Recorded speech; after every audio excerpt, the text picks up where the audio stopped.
So sabi doon, ang Holy Spirit ay meron siyang salitang word na.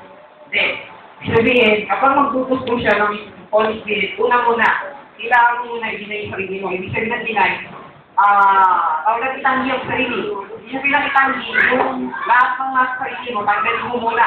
Si Kristo muna ikaw sabi mo. Pagkatapos nun, enroll in Christ, ibig sabihin makipagkaisa ka na kay Kristo. Habang nakipag-usap ka doon sa panalangin, nakipagkaisa ka kay Kristo. Pangatlo, abandon sin. Kailangan mong humingi ng tawad sa lahat ng kasalanan mo. And the last, naging disipulo. So yung huling yun, doon ka lang mapupuspos ng Holy Spirit. Sabi rito, sa bukulit na to, ang Holy Spirit pag pupuspos, ibig sabihin meron siyang patakuha. O persona. Binigyan nyo rin yung word nito. Sabi doon, hindi ko alam, marami nagsasabi ng Holy Spirit power, isa lang power. Pero kung babanggitin, sabi niya, isang persona. Kung natin persona, meron siyang katauhan, pangpar, at kalikasan. Kung naging Kristo, sabi niya, si Christ, meron siyang katauhan at persona. Hindi tinutukoy ng persona, porque persona na hindi power siya. Sabi doon, ang persona, may katauhan. Sabi nga na, may question mark sila. Paano siya magpupuspos?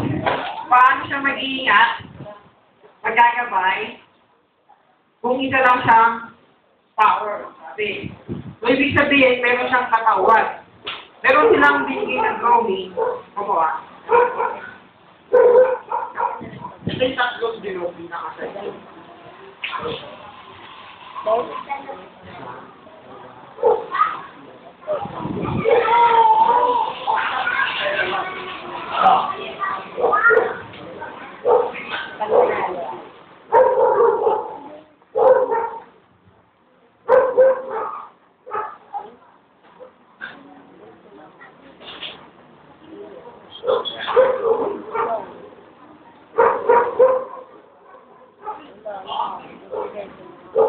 Meron silang diagram na binigay. Ito yung pinakamalina na diagram na binigay nila dito. Sabi doon, Son is not a Father, Father is not the Holy Spirit, and Holy Spirit is not the Father. Son is God, Father is God, and Holy Spirit is God. Sabi doon, meron silang binigay na tatlong 3-in-1 na lang. 3-in-1. Sabi, 3-in-1 na yan, persona. 3-in-1. Pag sinabing 3-in-1, tatlong Diyos sa isang pagkatao, sa isang persona. Pag sinabing persona, meron siyang katawan. Hindi nila tinutukoy na tatlong Diyos sa isa. Tinutukoy nila 3-in-1.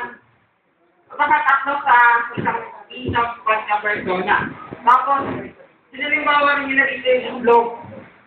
Ito yung itlog, sabi doon, una yung puti. Ito yung puti, pangalawa yung kulay daw. So, ibig sabihin nito, itong nasa labas, parehong siya nito. Itong nasa pinaka-loob, yung outer core o yung inner core, hindi siya dito.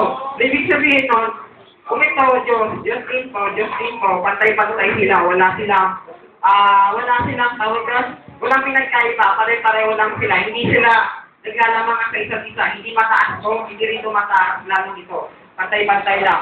Halimbawa nila yung patunay ng, John, Genesis chapter 1 verse 26, yung word na natin. Then, Matthew 28, verse 19, bautismo sa pangalan ng Ama, Anak, at Espiritu Santo. So, kung babasahin natin yung mabuhay nito, talagang pinapatunayan nila na ang Holy Spirit at yung Christ ay God and God. Halimbawa na rin yung patunay na verse dito kay Christ, yung Marcos chapter, nalimutan ko po. Yung umaanon, tapos umaagos, tapos sabi niya, yung matutulog Kristo sa baka. Kung hinising lang si Kristo, tapos sabi niya, inasa yung kamay na, tapos tumigil yung alon, pati yung ulan. So sabi doon, hindi magagawa ng isang tao lang yun, o maging isang propeta man. Diyos lang tayo gumawa ng magpatigil ng anumang kalikasan, kasi sa kanya sumusunod. So ibig sabihin talaga, si Christ ay God. At yung Holy Spirit ay God. Hindi siya consider na isa lang siya power at yung Son, hindi lang sa isang anak ng Diyos. O yung tawag natin, maliit ang pagka-Diyos, pantay-pantay silang tatlo, wala silang pinagkaiba. Kundi, kung si Father ay wala ka nang waiting, yan ang ginagawa sa dalawa. Okay. Yung sinishare niya, sa tingin niya yun, ah. Hindi yun.